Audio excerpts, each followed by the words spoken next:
She called the cops on me for parking on my own driveway. 6:47 a.m. Two patrol cars, lights flashing. My muddy F-250 sitting on my concrete pad, fully on my property. And Connie Riddell standing on the sidewalk, arms crossed, wearing that smirk like she'd already won. When the officer stepped out, she pointed at me and said, "I pay your salary, arrest him." Right there, I knew. This wasn't about a truck blocking her view.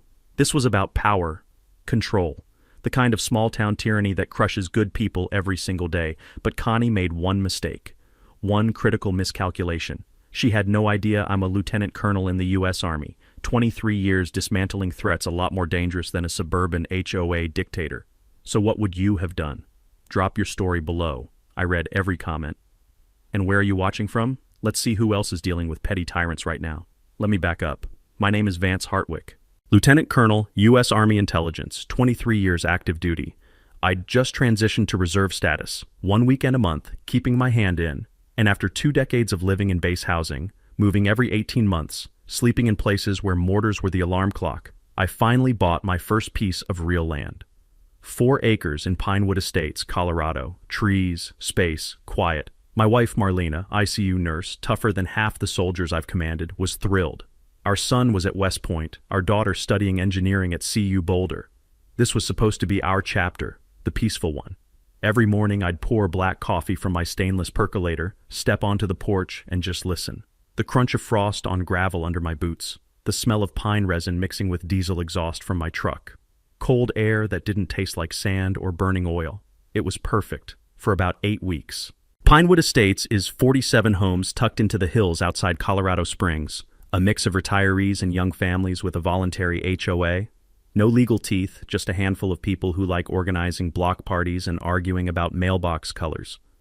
And then there's Connie Riddell, 52, vice president of the HOA, married to Garrett, a real estate attorney who's never home, no kids. Lives in the biggest house on the corner lot with landscaping so perfect it looks like it was installed by a surgeon. Her lawn always smells like chemical fertilizer, sharp, acrid, the kind that burns your nostrils if you stand too close. And she does these evening patrols where she walks the neighborhood in heels that click on the asphalt like a countdown timer. Click, click, click. She's one of those people who uses the HOA like a personal fiefdom where everything's about property values and community standards. But if you listen close, you realize it's just code. She's made comments about transient renters. That's the Hispanic family 3 doors down. And she calls the veterans' work van parked on the street clutter. You get the picture. 2 weeks after we moved in, Connie knocked on my door with a welcome packet, smiled, shook my hand, then waited while I flipped through it. She'd highlighted one section in yellow. Vehicles over 6,000 pounds should be garaged or parked behind fence line. My truck is 6,400 pounds. I looked up and she was still smiling. "Just a courtesy reminder," she said. "We like to keep things tidy." I nodded, thanked her, closed the door. Marlena was watching from the kitchen. "That woman's going to be a problem," she said. "Maybe," I replied, but Marlena gave me that look, the one that says you're too optimistic and it's going to bite you. She was right. 12 weeks in, I came back from a weekend drill covered in mud after running field exercises. Live scenarios, 0 sleep, the kind of training that keeps you sharp. And my truck looked like it had been through a war zone because, in a way, it had. I parked it on my driveway, my paved concrete apron 10 feet from the street, completely on my property, and planned to wash it that afternoon. Sunday morning, 7 a.m., Connie knocked. I opened the door mid-sip of coffee. "That truck needs to be moved immediately," she said, pointing like it was a dead animal. "It's an eyesore." I kept my voice level. "It's on my property, ma'am. I'll wash it this afternoon." Her face went red, not pink red, and she said, "We'll see about that," then turned and walked away with her heels clicking double time. Marlena called from the kitchen. "Told you." Monday morning, 6:45, I'm pouring my second coffee when I see the lights. 2 sheriff's patrol cars rolling up slow. And Connie, standing on the sidewalk, pointing at my truck like she's directing an airstrike. That's when this story really starts. The 2 deputies stepped out of their patrol cars, and I could see them doing the mental math before they even reached my porch. Young guys, professional, probably mid-30s. The taller one, nameplate read Kraus, spotted the military decal on my truck's rear window, then looked at me standing there in my Army PT shirt, and I watched his shoulders relax just a fraction. He walked up, polite but cautious, while his partner hung back by the vehicles. "Morning, sir," Kraus said. We got a call about an illegally parked vehicle blocking access. He glanced at my truck, then at the wide-open street, then back at me with this look that said he already knew this was a waste of his time. On my own driveway? I said, keeping my tone even and friendly. Kraus sighed, pulled out his notepad, and walked over to check the property line, measured the distance from my truck to the street with his eyes, looked at the concrete pad, then turned to Connie, who was still standing on the sidewalk with her arms crossed like a school principal, waiting for detention to start. Ma'am, the vehicle is entirely on private property, Kraus called over. There's no violation here. Connie's voice carried across the yard, sharp and indignant. I want a report filed. He's violating covenant standards. This is a voluntary community and he's refusing to comply. Kraus walked back to me and I could see him fighting the urge to roll his eyes. Sir, we're going to clear this as unfounded. Have a good day. He handed me a card with the incident number, nodded, and headed back to his car. As they pulled away, I felt that familiar sensation. The prickle of adrenaline at the base of my skull, the same feeling I'd get 30 seconds before a mission briefing when you know the intel's about to get complicated. That evening, my inbox pinged with an email from Dale Pemberton, the HOA president, 68, retired insurance adjuster, the kind of guy who'd apologize for winning a poker hand. Subject line: courtesy reminder vehicle placement. The body was pure corporate vagueness about community aesthetics and voluntary compliance, but Dale had CC'd the entire street, 18 households total. Marlena read it over my shoulder and said, she's building a paper trail. She was right. So I replied to all, kept it short and factual, cited my property survey, noted there was no enforceable covenant according to county records, and attached a PDF of my plat map showing the property lines clear as day. The sound of Marlena's tea kettle whistling drifted in from the kitchen, and I could smell chamomile and honey mixing with the wood smoke from someone's fireplace down the street. And for a moment I let myself imagine this might be the end of it. It wasn't. Next morning I walked out to grab the newspaper and found an orange traffic cone sitting right at the edge of my driveway, not mine. I checked my security camera footage from overnight, and there it was. 11 p.m., a silver Lexus sedan pulled up, passenger door opened, Garrett Riddell stepped out, placed the cone, got back in, drove off. Took him 40 seconds. I picked up the cone, walked 3 houses down, and set it on Connie's pristine porch with a handwritten note underneath. Believe you dropped this, V. Marlena saw me walking back and just shook her head. You're poking the bear, she said. Bear poked first, I replied. That afternoon, a county code enforcement truck pulled into my driveway and outstepped Raul Espinoza, mid-40s, wearing a county polo shirt, and the expression of a man who'd seen every stupid neighbor dispute known to mankind. Mr. Hartwick, got a complaint about unpermitted grading work on your property? You do any earth moving recently? I shook my head. Bought it as is 8 months ago. Haven't touched the grading. Raul walked my property line, checked the drainage, looked at the slopes, then came back shaking his head. Man, I'm sorry. This is the 5th bogus call I've gotten from this street this month alone. Somebody's got way too much time on their hands. I offered him coffee and we stood on the porch for 10 minutes while he vented, and that's when he gave me something I hadn't considered. You know, Raul said, lowering his voice, you can request your own property inspection report from the county for $15. Shows every complaint ever filed against your address going back years. I've seen guys in situations like yours use it to prove harassment patterns if things go sideways. He wrote down the department number on the back of his card. I remembered a contractor buddy from Fort Carson who dealt with a nightmare neighbor pulling the same stunt. Anonymous complaints, code enforcement visits, the whole 9 yards. And he'd gotten that report, taken it to a lawyer, and the harassment stopped cold within a week. I filed the request that same afternoon. $15 felt like the best money I'd spend all year. What I didn't know yet was how much worse things were about to get, or how useful that little piece of paper would become. 3 days later, I started noticing cars slowing down in front of my house, people I'd never met giving my property the once-over like they were casing it for a heist. Turned out Connie had been busy with a petition, Voluntary Covenant Enforcement Initiative, going door to door, collecting signatures and framing the whole thing as protecting property values in the neighborhood.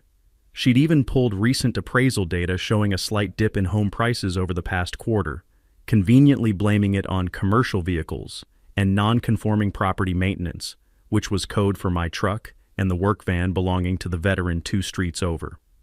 By the end of the week, she had 11 signatures out of 47 homes, mostly retirees who didn't know the details and just signed whatever Connie put in front of them while she smiled and talked about keeping the neighborhood beautiful. Then the anonymous letter showed up in my mailbox. No stamp, no return address, just a single sheet of printer paper with a message in Times New Roman. Military types think they're above the rules. Sell and move to base housing where you belong. Marlena found it when she got home from her hospital shift, and I watched her face go from confused to furious in about 3 seconds flat. I took the paper, held it up to the light, and caught the faintest scent of lavender. That distinctive, expensive hand lotion Connie wore everywhere. The kind that announces her presence 5 seconds before she enters a room. Marlena had mentioned it once after a block party, said it smelled like a funeral home, and now here it was, literally on a threat letter in my mailbox. I slipped it into a plastic sleeve and filed it in my growing folder of documentation right between the orange cone photos and the bogus code enforcement complaint.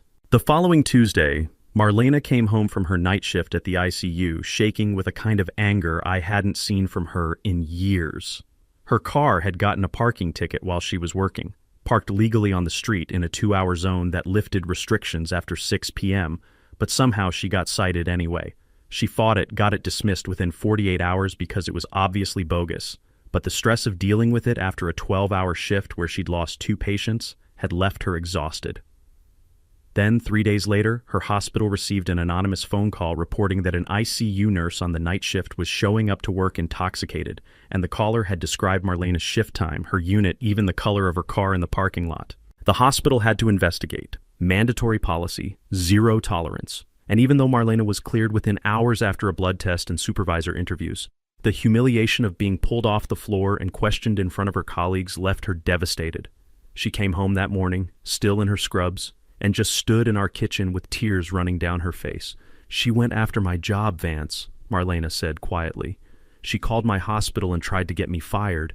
I felt my jaw tighten in that way it does when I'm making decisions, and Marlena recognized the look immediately. She'd seen it before every deployment, every time I had to shift from husband mode into operator mode. "I need to make some calls," I said. Marlena just nodded, poured herself tea, and said, "Burn her down." I reached out to Captain Lynette Torrens, an old JAG buddy who'd helped me navigate a landlord dispute 2 years earlier when some clown tried to keep our entire security deposit because we'd hung pictures on the walls. Lynette picked up on the second ring, listened to the whole story without interrupting, then said, "Okay, first, your neighbor's an idiot. Second, if she's making false reports to your wife's employer, that's called tortious interference, and you could sue her into next Tuesday if you wanted."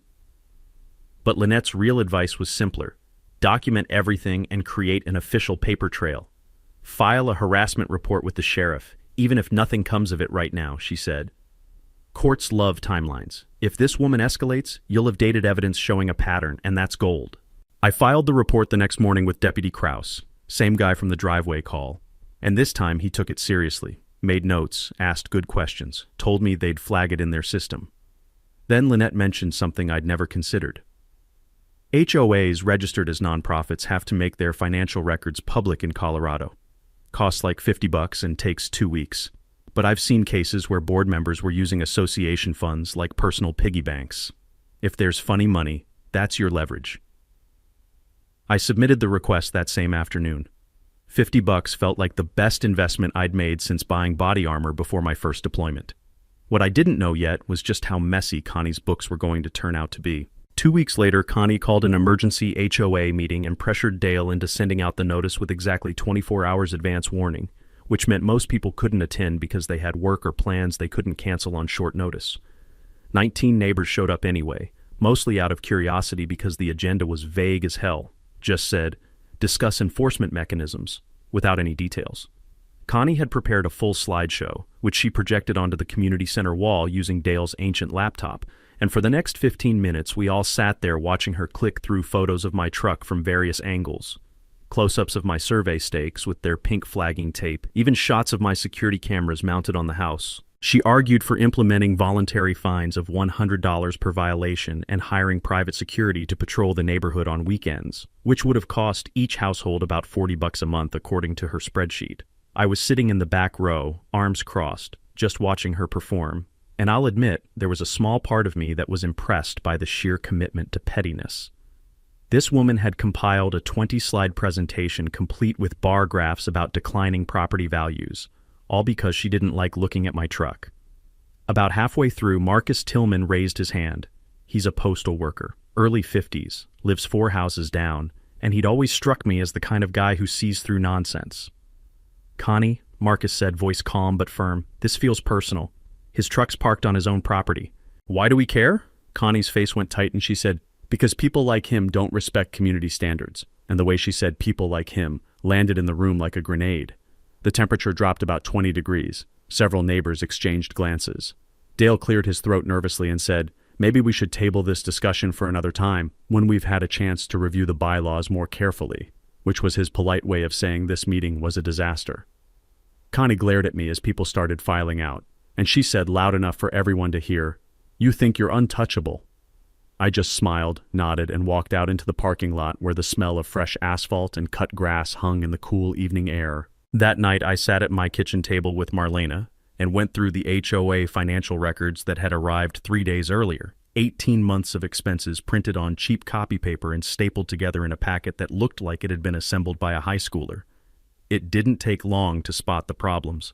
Connie had been billing administrative expenses totaling $8,400 over 18 months. Receipts were vague as hell, just line items like office supplies, consulting fees, and community outreach materials. One entry jumped out immediately: $1,200 paid to Garrett's law firm for covenant review services, which is a fancy way of saying her husband billed the HOA to read documents he should have reviewed for free as a board member's spouse. I took photos of every page with my phone, and Marlena, who'd spent 15 years managing ICU budgets and knew how to spot financial irregularities, circled 3 entries in red pen. "This is self-dealing," she said. "Nonprofits can't pay board members or their families without full board approval and disclosure. If she didn't get a vote on this, it's fraud." I'd learned enough about nonprofit law during a deployment to Afghanistan where we'd worked with NGOs to know that board members who funnel money to themselves can be removed and sometimes prosecuted, but I needed to verify the rules for Colorado specifically. A quick Google search confirmed what Marlena suspected. Any financial benefit to a board member requires disclosure and a conflict of interest vote by the rest of the board. There was no record of either in the meeting minutes Dale had posted online. The next morning, Marcus caught me at the mailbox and walked over with his hands in his pockets, looking like he had something to say, but wasn't sure how to start. "I've lived here 9 years, Marcus said finally. "Connie's run off 3 families that I know of. Always finds a reason. Noise complaints, property maintenance, whatever. But it's never the white folks, you notice that. He told me she'd filed noise complaints against him for loud music even though he doesn't own speakers, just listens to NPR on a clock radio. She'd called animal control on the Hispanic family, claiming their beagle was a vicious dog that threatened children. She'd reported the veterans' work van as an abandoned vehicle 3 times until the sheriff told her to stop wasting their time. If you're building something to push back," Marcus said, "count me in. I'm tired of watching good people leave because one woman thinks she runs the neighborhood." I shook his hand and said, "I'll be in touch." Walking back to my house, I could hear Connie's voice drifting from her open window, sharp and angry, talking on the phone to someone about that military troublemaker, and I smiled because I knew she was scared. People like Connie thrive on control, and the moment they feel it slipping, they make mistakes. I was counting on it. I couldn't sleep that night, so around 2 a.m., I found myself at the kitchen table with my laptop, digging through public county records the way I used to dig through intel reports looking for patterns nobody else had noticed. Property records, tax assessments, court filings. All of it available online if you know where to look and have the patience to wade through bureaucratic database systems designed by people who apparently hate user interfaces. I started with Connie and Garrett's address, pulled up their property record, and sat staring at the screen for a full minute trying to process what I was seeing. $47,000 in unpaid property tax liens going back 2 years, with foreclosure proceedings that had been paused due to a hardship application they'd filed 6 months ago. I cross-referenced with court records and found a malpractice settlement from 8 months earlier where Garrett's law firm had paid out $230,000 to a client they'd screwed over in a real estate deal. And suddenly the whole picture snapped into focus like a surveillance photo coming into resolution. Connie wasn't obsessed with property values because she cared about the neighborhood. She was terrified that her own financial collapse would drag down home prices and expose her as a fraud, and every single complaint she'd filed, every petition she'd circulated, Every meeting she'd called was just her projecting her own failure onto everyone else. It was almost sad, really. The way people in freefall will grab at anything around them and try to drag others down just to feel less alone in their descent. I'd seen it overseas in corrupt officials who'd abused their power right up until the moment everything collapsed. And sitting there in my kitchen with the refrigerator humming in the background and the smell of yesterday's coffee still lingering in the pot, I realized Connie was no different, just operating on a smaller, more pathetic stage. Marlena came downstairs in her bathrobe, poured herself a glass of water, and saw me staring at the laptop screen with that expression she calls my mission face. "You found something," she said, and it wasn't a question. I turned the screen so she could see the tax lien document. "She's broke," I said. "The house is underwater, Garrett's firm is bleeding money, and she's been running a shell game with traffic cones and HOA petitions to distract everyone from the fact that she's about 6 months from losing everything." Marlena read through the documents, and I watched her expression shift from surprise to something that looked almost like pity, which is one of the things I love about my wife. Even when someone's trying to destroy us, she can still see them as human. "Are you going to use this?" she asked. I shook my head. "Not directly, that's too crude, and it makes me look vindictive. But if she's this desperate, she's going to overplay her hand, and when she does, I want to be ready." The truth is, I'd learned in 23 years of military intelligence that the best way to defeat an enemy isn't to attack their weakness directly. It's to give them just enough pressure that they panic and make mistakes while you stand back and document everything they do wrong. Over the next week, I started making small, deliberate moves designed to remind Connie exactly whose property she was staring at every morning.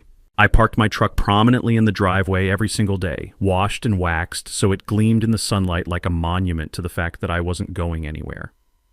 I installed a flagpole in my front yard, perfectly within code, exactly 6 feet from the property line, and flew an American flag that I raised at dawn and lowered at dusk with the kind of military precision that turned a simple flag into a statement. I even added a decorative boulder near the property line, one of those big landscaping rocks that costs $300 and requires a small crane to place, positioned so it was perfectly visible from Connie's kitchen window every morning when she drank her coffee and stared at my house like it was a personal insult to her existence. Every single thing I did was completely legal, properly permitted where necessary, and designed to assert one simple fact. This was my property. I'd earned it through decades of service, and no amount of petty harassment was going to move me. Within 3 days, I could see her pacing her driveway on the phone, gesturing wildly, her voice carrying across the street in sharp, angry fragments that I couldn't quite make out but didn't need to because the tone said everything. Marlena watched from our porch one evening while I grilled chicken, the smell of barbecue smoke mixing with the pine-scented evening air, and she said quietly, "You're poking the bear." I flipped a chicken breast and replied, "I'm giving her rope," and we both knew what I meant because desperate people don't de-escalate when they're cornered. They double down, they thrash, they make the kind of mistakes that turn a quiet neighborhood dispute into something you can take to court, and I was counting on every single one of them. 2 days after I installed the flagpole, Marcus showed up at my door with a 6-pack of beer and a grim expression that told me he hadn't come just to be neighborly. We sat on my back porch where Connie couldn't see us, and he got straight to the point. "I talked to Yolanda Sims and Gil Farnsworth," he said, twisting the cap off his beer. "They want in on whatever you're planning because Connie's been after them too." Yolanda was a single mom, elementary school teacher, lived 6 houses down with her daughter, and apparently Connie had reported her backyard trampoline to the county as an unsafe, attractive nuisance that posed a liability risk to the neighborhood, which resulted in a county inspector showing up and scaring Yolanda half to death before clearing the trampoline as perfectly safe.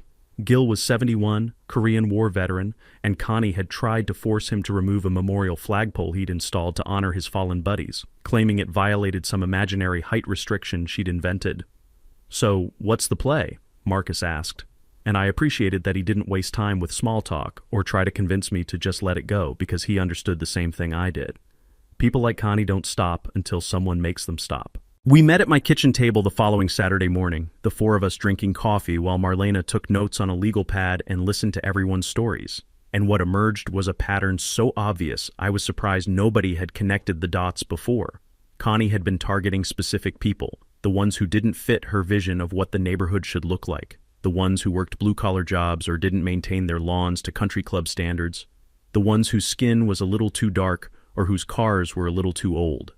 and she'd been using the HOA as a weapon to drive them out through exhaustion and frustration. "We're not breaking any rules," I said, spreading out the HOA financial records on the table. "We're using them.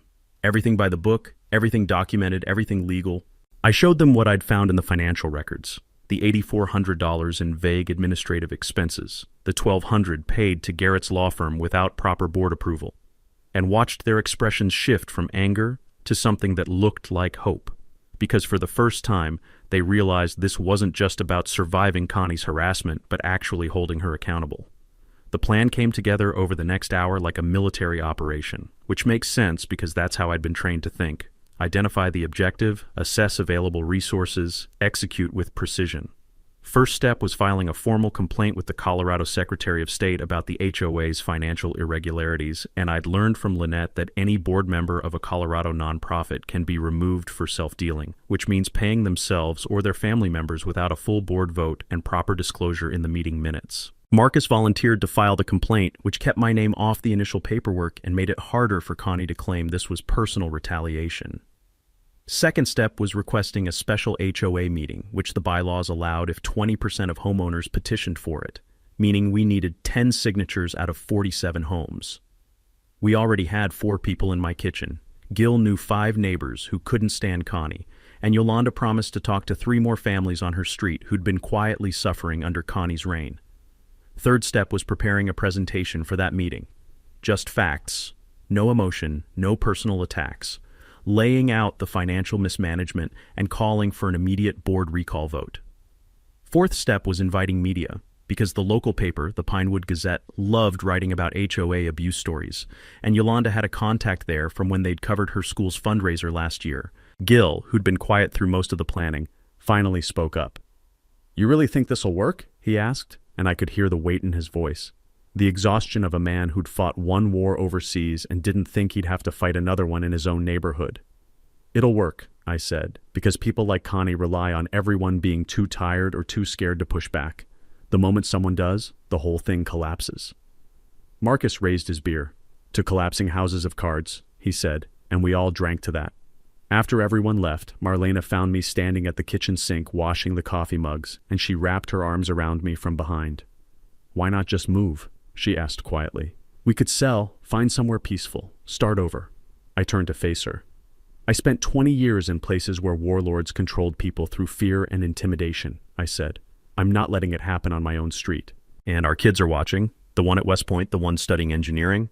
They're watching how we handle bullies, and I want them to see that you don't run, you don't hide, you stand up and you fight back with truth and the law on your side." Marlena kissed my forehead. "Then let's fight," she said. And I knew right then that whatever came next, we'd face it together.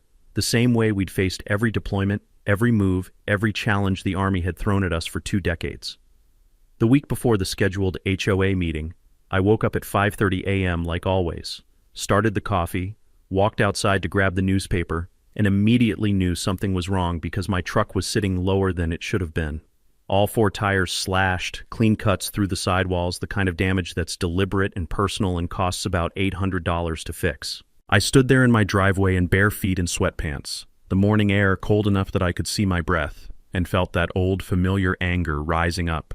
Not the hot, explosive kind, but the cold, calculating kind that comes from years of dealing with threats and knowing exactly how to dismantle them piece by piece.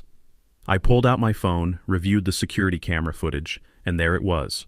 2:17 a.m., a figure in a dark hoodie approaching from the street, kneeling by each tire, working quickly, then disappearing back the way they'd come. The footage was clear enough to see the person's height and the way they moved, but the face was obscured and the lighting made it impossible to identify them definitively, which meant whoever did this knew where my cameras were and had planned accordingly.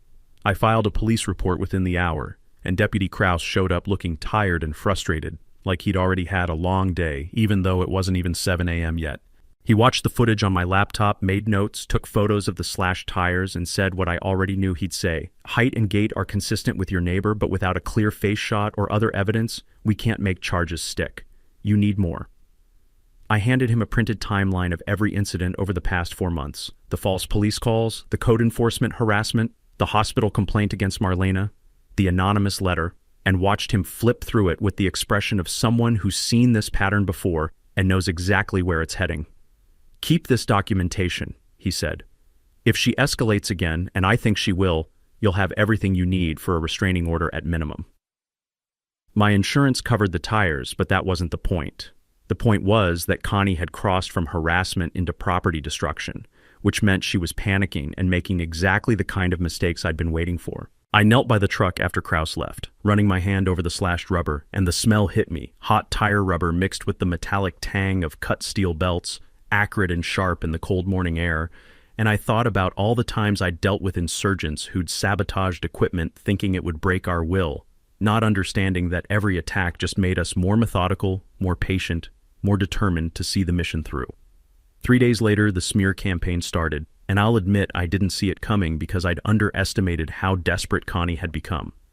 Someone created a fake Facebook profile called Concerned Pinewood Resident and started posting in the neighborhood group, claiming that a new neighbor was an aggressive military type who threatened families, surveilled children with cameras, and had a history of violent behavior that the community should be aware of. The posts were vague enough to avoid direct libel, but specific enough that everyone knew they were talking about me, and within hours several neighbors had shared the posts before anyone realized the profile was only 3 days old with no real photos or history. Yolanda was the one who caught it first, took screenshots of everything before the posts got deleted, and called me immediately. "Vance, you need to see this," she said, and I could hear the anger in her voice, the kind of protective fury that comes from watching someone you care about get attacked with lies. I read through the screenshots and felt something twist in my chest, not for myself, but for Marlena and my kids, because these weren't just attacks on me. They were attempts to destroy my reputation in a community where reputation is everything, where a rumor can follow you for years and color every interaction you have with neighbors and friends. That evening, my son called from West Point, and I could tell he was trying to sound calm, but there was an edge in his voice. "Dad, someone tagged me in a Facebook post saying you're threatening people in your neighborhood. What's going on?"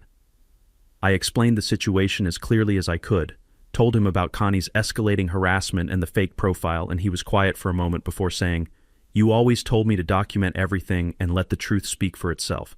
Are you doing that?" I smiled despite everything, because hearing my own advice reflected back at me by a kid who'd grown into a man while I wasn't looking reminded me why this mattered in the first place.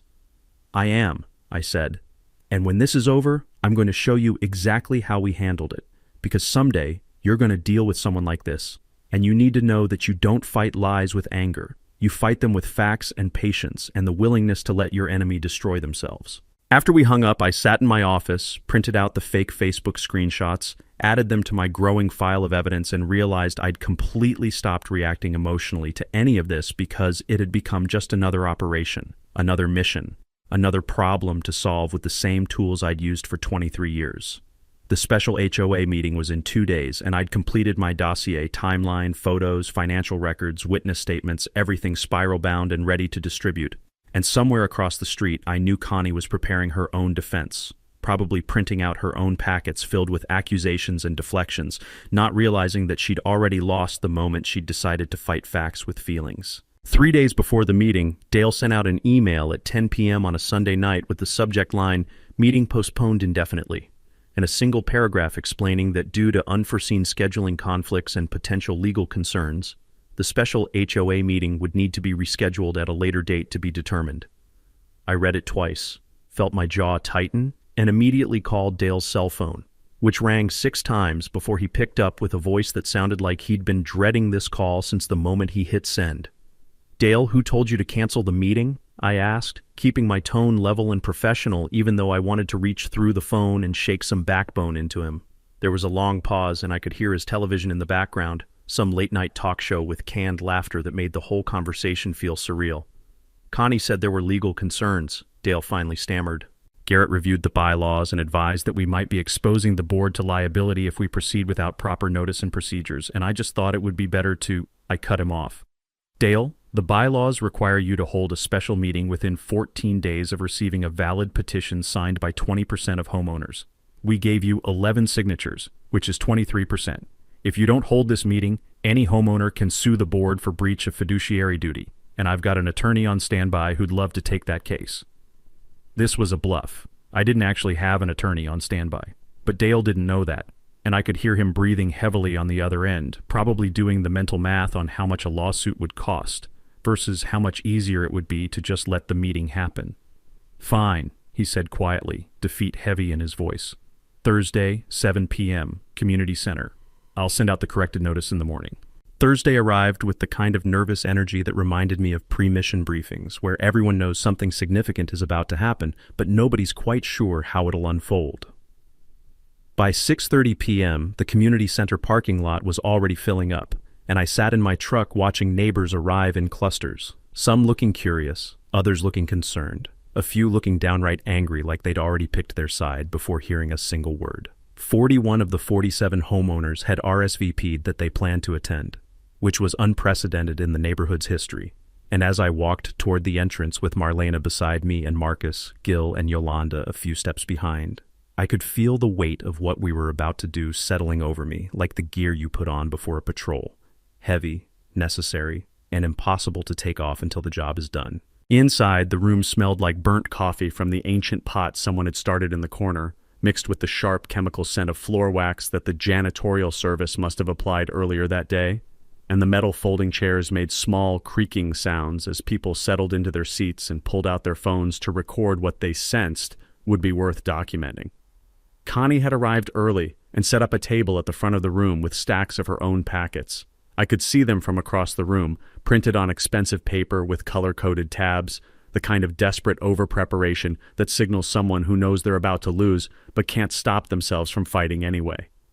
She was wearing a navy blazer and pearls, her hair perfect, her makeup carefully applied, and she kept glancing at the door every time someone new entered like she was counting votes in her head and trying to calculate whether she still had enough support to survive what was coming. Garrett sat beside her, looking uncomfortable in a suit that probably cost more than my truck payment, scrolling through his phone with the studied disinterest of someone who'd rather be anywhere else.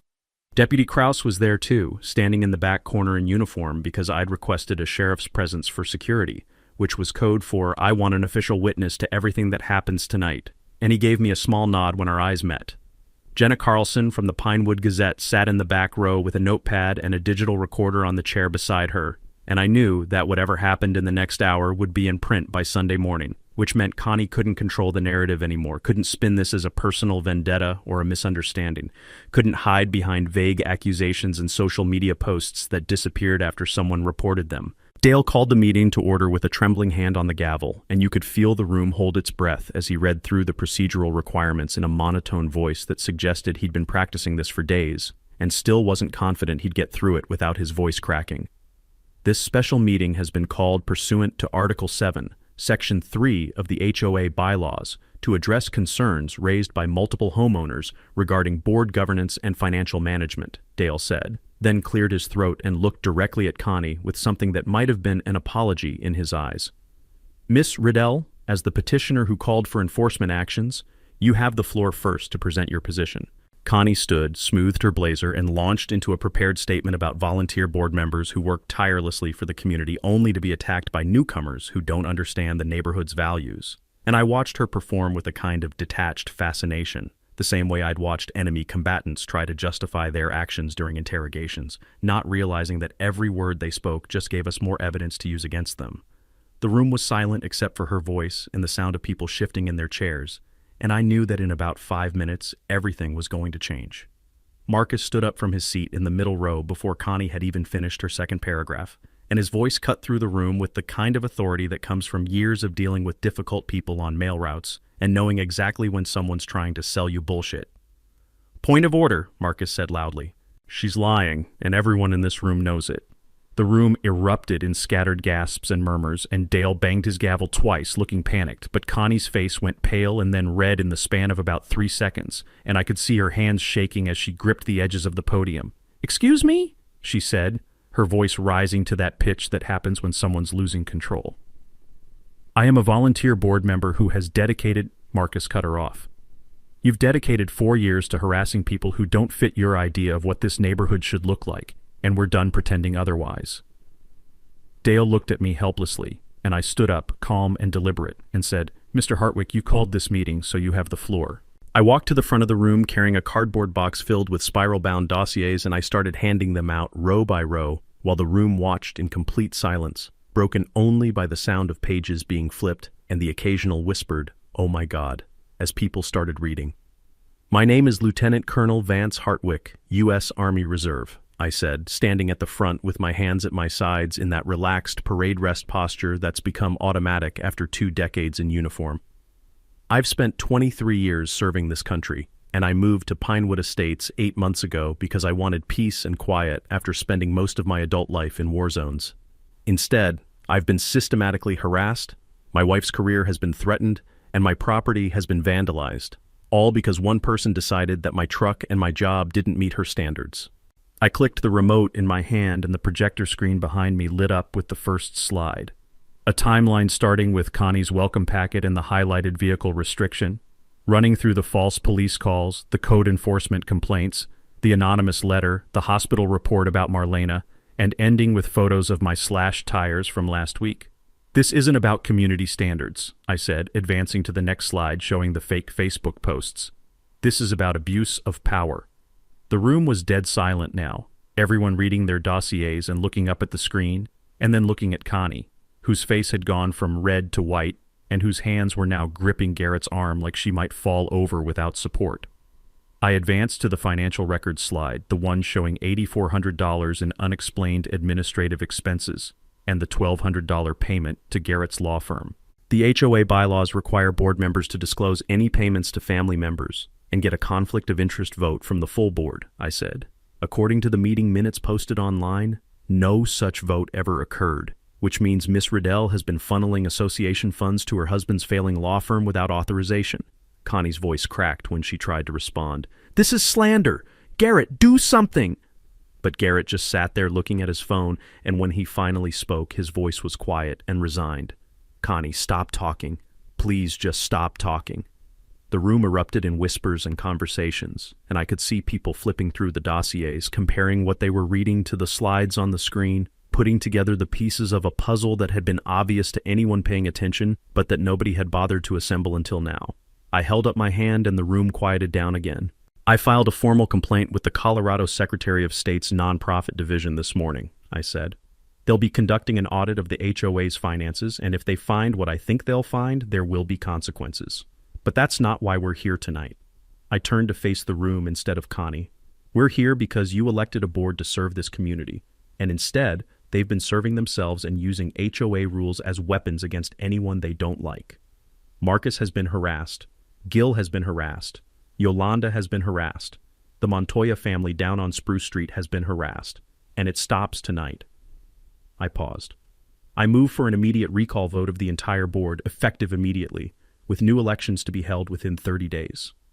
A woman in the third row I'd never met before raised her hand. "I second that motion." Dale looked like he wanted to disappear into the floor, but he went through the procedures mechanically, called for discussion, and when nobody spoke, he called for the vote. "All in favor of recalling the current board?" 38 hands went up. Connie stood abruptly, grabbed her purse, and walked toward the door with Garrett following behind her, and the sound of the metal door slamming echoed through the community center like a gavel striking wood, final and irreversible. After the meeting ended and people started filtering out into the parking lot, Jenna Carlson caught me by my truck and asked if I had a minute for a quick interview. "What do you want people to know about what happened here tonight?" she asked, her recorder held up between us. I thought about it for a second. "HOAs aren't inherently bad," I said. "They serve a purpose. But unchecked power corrupts. And when board members start using their position to settle personal scores instead of serving the community, homeowners need to get involved, ask questions, and demand transparency." She asked about my military background and whether that played a role in how I handled the situation, and I shook my head. "This isn't about rank or training. It's about doing what's right and not backing down when someone tries to bully you into silence. Anyone could have done what I did. They just needed to be willing to put in the work and trust that the truth matters." Jenna snapped a photo of me standing with Marlena, Marcus, Gil, and Yolanda in the parking lot under the streetlights, all of us tired but smiling, and I knew that photo would run on the front page of the local section. And I hoped it would inspire at least one person dealing with their own petty tyrant to stand up and fight back. The new board was elected the following week, and I watched from my porch as neighbors I'd barely spoken to before showed up at the community center to cast their votes in an election that actually mattered for once. Marcus won the presidency with 42 votes, Yolanda became treasurer, and Gil took the secretary position, which meant the three people who'd been targeted most by Connie's harassment were now the ones running the organization she'd used as a weapon for 4 years. I declined when they asked me to join, told them I was just a homeowner who wanted to be left alone to drink coffee on my porch and watch the sunrise without drama, and Marcus laughed and said that was exactly why they'd wanted me, but he understood. The state audit came back 3 weeks later confirming everything I'd documented: $8,400 in improperly documented expenses, $1,200 in unauthorized payments to a board member's family, and a recommendation that the previous board members reimburse the association and that the case be referred to local prosecutors for review of potential fraud charges. Connie and Garrett quietly listed their house for sale 2 days after the audit report went public, and they were gone within 60 days, selling for $30,000 under asking price just to get out fast before the foreclosure proceedings resumed. I never pressed charges for the slashed tires or the harassment, didn't see the point in dragging it out when the whole thing was already over, but Deputy Krause told me later that just having the official reports on file had probably prevented Connie from pulling the same stunts in whatever neighborhood she moved to next, because any future employer or HOA board doing a background check would find a very clear pattern of behavior. The new board's first act was to dissolve the voluntary fines Connie had been pushing for and redirect the HOA's energy toward actual community building, quarterly barbecues, a holiday lights contest that didn't involve judging or prizes but just celebrating everyone's effort, and a real neighborhood watch program focused on actual safety instead of surveilling people's landscaping choices. Marcus proposed creating the Pinewood Unity Scholarship, $500 a year for a local high school student pursuing public service careers like teaching, nursing, military service, or social work. And the first fundraiser was a pancake breakfast that drew 43 families and raised $2,100 in a single morning. I found myself standing at a griddle flipping pancakes while Marlena poured coffee and kids played soccer in the field behind the community center, and the smell of buttermilk batter and maple syrup mixed with the sound of laughter and the steady thump of a soccer ball being kicked around. And for the first time since we'd moved to Pinewood Estates, it actually felt like a community instead of a battlefield. Yolanda's daughter ended up winning the scholarship 2 years later when she graduated and enrolled in nursing school, and watching Yolanda cry happy tears at the award ceremony reminded me why all of this had mattered in the first place. Not because I needed to win some fight with a petty tyrant, but because good people deserve to live without fear in their own neighborhoods. 6 months after everything settled down, my son graduated from West Point, and at the ceremony, he pulled me aside and said something I'll never forget. "Dad, remember when Connie was posting those things about you online and I called worried? You told me that courage isn't loud, it's methodical and patient and lets the truth do the talking. I think about that every day now." That might have been the proudest moment of my life, knowing that dealing with a nightmare neighbor had somehow taught my kid a lesson about integrity that he'd carry into his career as an officer. We hosted a dinner at our house after graduation, Marlena's cooking, our daughter home from college, and we invited Marcus and his family, Gil, Yolanda, and her daughter, and even the new neighbors who'd bought Connie's old house, a young couple with a baby who seemed genuinely nice and had already asked if they could join the neighborhood watch. My truck sat in the driveway, washed and waxed, and nobody said a word about it because it wasn't a problem anymore. It was just a truck, and that's exactly how it should have been from the beginning. Later that night, after everyone had gone home and Marlena and I were cleaning up the kitchen together, she asked if I'd really meant what I told the newspaper about anyone being able to do what I did, and I thought about it while drying a plate. "Yeah," I said. "The only special thing I brought to this situation was stubbornness and a filing system.